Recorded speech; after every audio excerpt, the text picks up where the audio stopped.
I'm Miley Oye. I work at Google as a developer programs tech lead, normally from our headquarters in Mountain View, California.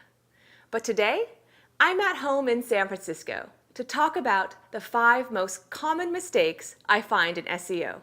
Mistake number 1 is working on SEO before your site has a value proposition.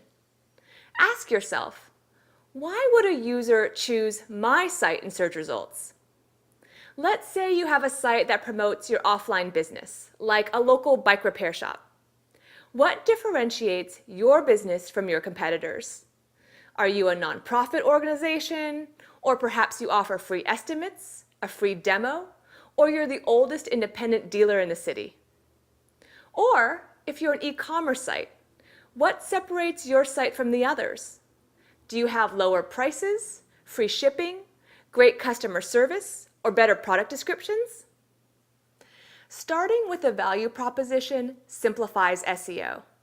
No matter where your site ranks in search results, if you want to stay on top, searchers need a value prop to click on your site, to come back and revisit your site, and to recommend your site to their friends.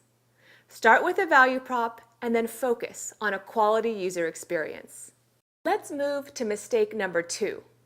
A segmented approach to SEO. I call this the bento box approach because I'm Japanese and it's like your dinner plate with every item segmented and none of it working together. It's great for your sushi and your salad. It's not as great when there is no communication between your marketing, biz dev, and SEO teams. So mistake number 2 is about working on SEO in a silo. A better, more holistic approach to SEO is to consider the entire user experience, from marketing campaign all the way to the actual conversion, and potentially repeat business. Vanessa Fox, a consultant and author on search engine strategy, wrote about this type of bento box approach with respect to the Super Bowl, when it's difficult for companies to completely integrate their offline television ads with their online SEO efforts. She noted that a car company spent millions on TV ads to lead users to a website, editYourOwn.com, where they could then edit their own car video. On Super Bowl Sunday, this commercial probably not only brought users to the website, but actually helped the query, Edit Your Own, to rank number 36 on Google Hot Trends. Now imagine if this were your company.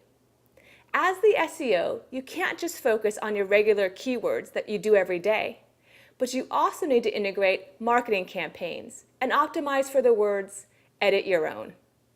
Mistake number 3 is putting effort into time-consuming workarounds, rather than researching new features or best practices that can simplify your tasks. For example, for sites with paginated content, in the past, some webmasters tried the workaround of using rel canonical on subsequent pages to their page 1. This unfortunately can cause a loss of content in Google's index. The good news is that there are new best practices. We now support rel next and rel prev markup, so your paginated article or product category is treated as a single series, rather than having page rank diluted into the various components.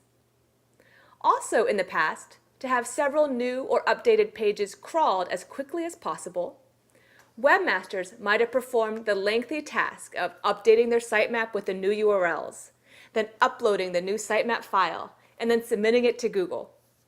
But in 2011, we expanded Webmaster Tools Fetch's Googlebot, so that per week you can submit up to 500 new or updated URLs that you'd like to be crawled, or up to 10 URLs that you'd like crawled along with their linked pages. When submitting through Fetch's Googlebot, most URLs are crawled within 24 hours. An easy way to stay in touch of new features and best practices is to subscribe to the Webmaster Central blog. Now, while mistake number 3 is about time-consuming workarounds, often because an SEO isn't as up-to-date, mistake number 4 is along a similar spectrum, but now it's getting caught in SEO trends. In the early days of search engines, both webmasters and search engines chased the user. We were running the same race. get more users to visit and convert. Then, as the market matured, things went a little crazy. It was as if this race split into two simultaneous races. And rather than chasing users, some websites started chasing search engine algorithms. In over 6 years at Google, I've seen SEO trends take many forms. Around 2005, SEOs lost focus and spent countless hours editing their content for the optimal keyword density, meaning keywords per page. Not a great use of their time.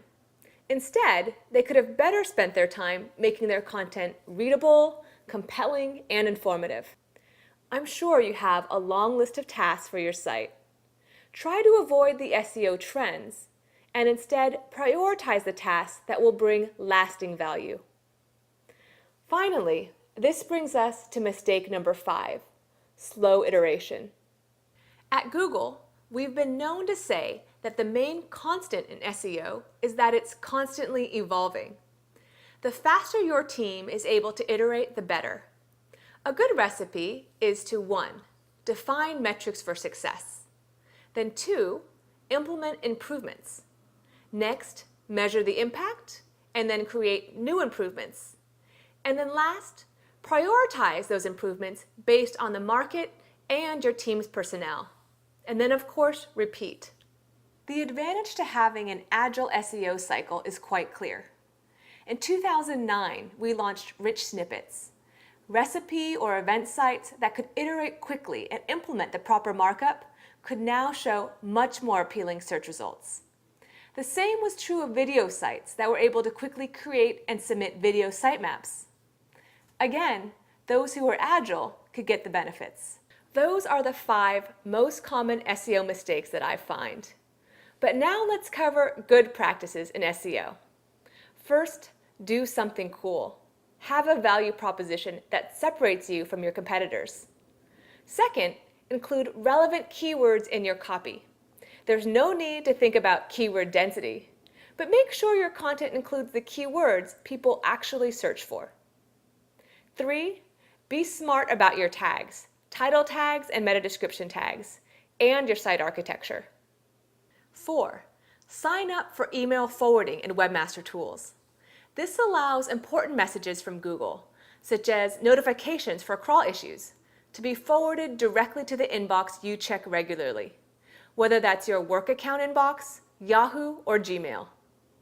5, attract buzz. This helps bring natural links, great reviews, votes, +1s, and follows. And last, stay fresh and relevant. Perhaps expand your reach to social media sites, if that's a great place to reach your audience. Or make sure your site is accessible on smartphones if your product is great on the go.